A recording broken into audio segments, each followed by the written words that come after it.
warahmatullahi wabarakatuh.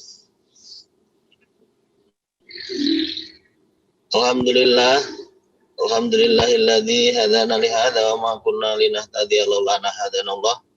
Asyhadu an la ilaha illallah wahdahu la syarikalah wa asyhadu anna Muhammadan abduhu wa rasuluhu la nabiyya ba'dah. Allahumma shalli ala sayyidina Muhammad wa ala ali sayyidina Muhammad. Amma ba'du. Puji dan syukur kita mari panjatkan kehadirat Allah SWT atas nikmat yang diberikan kepada kita pagi hari ini, sehingga kita bisa beraktivitas, bisa menghirup udara segar, bisa berjalan dan kemudian melakukan aktivitas, diberikan kesehatan oleh Allah SWT. Berulang lagi teman saya, ya mungkin aktivis Muhammadiyah Kabupaten Malang, semoga husnul khotimah karena meninggalnya di hari Jumat. Bagian dari zikir kita kepada Allah karena tidak peduli usia. Sekali lagi, kalau kemarin Mas Ibrahim, hari ini Mas Ardi SP, Sarjana Pertanian UMM, aktivitas di Wakil Pengurus Muhammadiyah Kabupaten Malang, dan salah satu kandidat saya di Batu, yang meninggalkan kita semuanya. Oleh karena itu, mari kita senantiasa berharap pada Allah SWT, syukuri nikmat Allah SWT dengan banyak-banyak beramal. Selawat beriring salam semoga senantiasa tercurah bagi uswah kita Nabi Muhammad SAW, para sahabat dan pengikutnya hingga akhir zaman. Kawan-kawan sekalian, mari kita bersama membangun optimisme. Kira-kira cara yang paling dominan ketika kita membangun optimisme adalah mengeluarkan aura positif dari seluruh komponen yang melengkap kepada kita. Maksudnya yaitu semua yang ada di kita, mari kita buat agar melekatkan aura positif dan membuang aura negatif. Teman-teman semuanya, contoh yaitu terkait dengan perkataan kita. Ketika kita menyampaikan sesuatu, mungkin ada pendekatan yang beraura negatif dan beraura positif. Sama-sama menyampaikan pesan, alangkah baiknya tidak usah pakai aura negatif. Misalkan kita menyampaikan kekesalan kita ini ya terhadap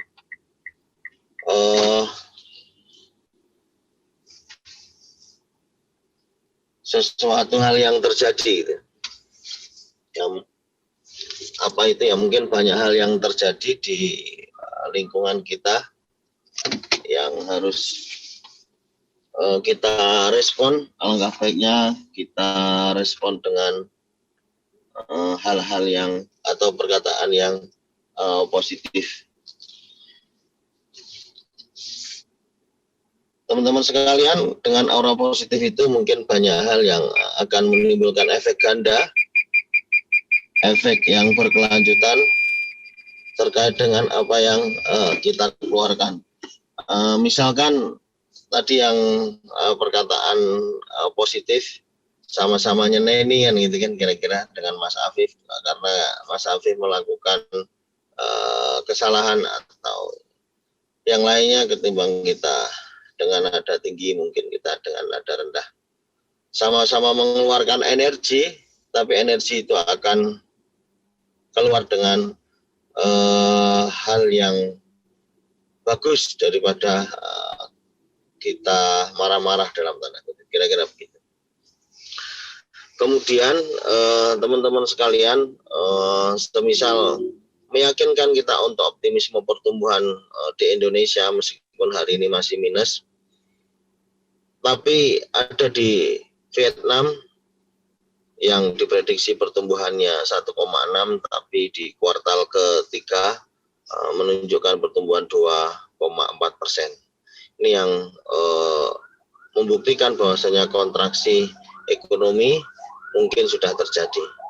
Dan antisipasi di Vietnam yaitu dengan lebih ketatnya peraturan yang ada di sana, menutup yang berhubungan langsung jalur darat dari Tiongkok, terus kemudian mereka sudah WFH ketika saat itu juga, akhirnya masyarakat berbondong-bondong membeli tools elektronik, membeli meja, membeli ruangan yang kira-kira mereka sangat rumit sekali untuk mengerjakan pekerjaannya. Itu yang mengakibatkan pertumbuhan dia lebih bagus daripada negara-negara di Asia Tenggara. Kemudian optimisme itu perlu kita sambut lagi. Insya Allah Bank Indonesia mengeluarkan acuan bunga kreditnya untuk mendorong pertumbuhan ekonomi, memperbanyak lending, yaitu dengan acuan yang kemarin 3 kuartal yang kemarin itu 3 bulan yang lalu itu 4%. Per hari ini acuan bunga kredit menjadi 3,75. Artinya apa teman-teman? Kalau kita bisa membandingkan bunga kredit hari ini di perbankan yang biasanya fixed rate bisa 7, bisa 6, sekarang turun lagi menjadi 5. Mungkin bisa jadi harapannya perbankan nasional yang mana mereka kulaan uang itu dari Bank Indonesia sebagai pemegang kebijakan moneter dan fiskal, itu harapannya perbankan juga menurunkan bunga banknya. Di sini saya melihat bukan permainan bunganya, tapi melihat sisi positif kebijakan pemerintah, karena hari ini memang moneter dan fiskalnya Bank Indonesia masih menggunakan aliran IMF, cara-cara pandang riba yang mungkin bertentangan dengan aktivitas kita sehari-hari.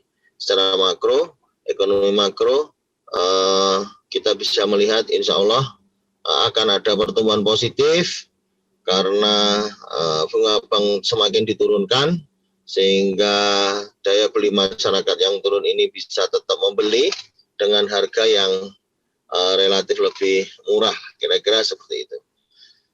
Teman-teman sekalian, memandang positif atau semua sesuatu itu bisa kita lakukan, itu perlu mindset dan cara pandang. Oleh karena itu, mindset dan cara pandang, mari kita buat auranya menjadi positif, sehingga optimisme kita untuk menyongsong masa depan akan lebih bergeliat lagi. Dan alhamdulillah kemarin kita sudah pertemuan kesekian kalinya, setidaknya dengan tim di Malang, yaitu akan eksekusi lahan, dan kemudian konsepnya sudah dibuat yang lebih menarik lagi. Salah satu cara untuk membangun optimisme kita untuk tahun 2021 akan kita scale up 2,5 kali lipat dari target omset yang ada hari ini. Meskipun kita belum tutup buku, tapi kita tetap ngegas, mengevaluasi setiap hari di penjualan, cara, kemudian metodologi, kemudian pendekatan, kemudian harus sering keluar teman-teman baik di Tanjung Pinang maupun di Malang. Itu bagian dari ikhtiar kita untuk menggenapkan capaian target kita yang tahun ini kita canangkan di 100 miliar. Insya Allah tidak mungkin semuanya, insya Allah mungkin. Dan hari ini saya coba mencari juga pendekatan pembayaran zakat terlebih dahulu daripada omset yang diinginkan. Karena beberapa waktu yang lalu ada teman yang menyampaikan bagaimana kemudian kita bayar zakat dulu, kemudian pendapatan gross bruto seperti kata UAS tadi pagi yang saya salah satu cari landasan teorinya, itu membuat capaian kita akan semakin mendekati kenyataan. Harapannya Mas Alvan bisa berhitung target kita berapa dan kemudian yang harus kita keluarkan berapa dari brutonya. Dari gambaran tadi UAS menyampaikan, ya kalau kita menginginkan gross bruto 100 miliar, maka keluarkanlah dulu terlebih dahulu 2,5% dari gross bruto pendapatan yang kita inginkan. Setidaknya itu jadi acuan. Semoga kita nanti bisa mengeksekusinya, karena insya Allah ada salah satu teman saya juga yang saya lihat timeline-nya setiap tahun menghadiahkan ambulan ketika ulang tahun perusahaannya. Saya kira semangatnya perlu kita lihat dan kemudian kita bisa mengambil sisi positifnya, dan semoga teman kita itu mendapatkan nilai amal jariah dengan memberikan inspirasi kepada kita semuanya. Terima kasih kawan-kawan semuanya, tetap semangat. Jumat berkah untuk kita semuanya. Assalamualaikum warahmatullahi wabarakatuh.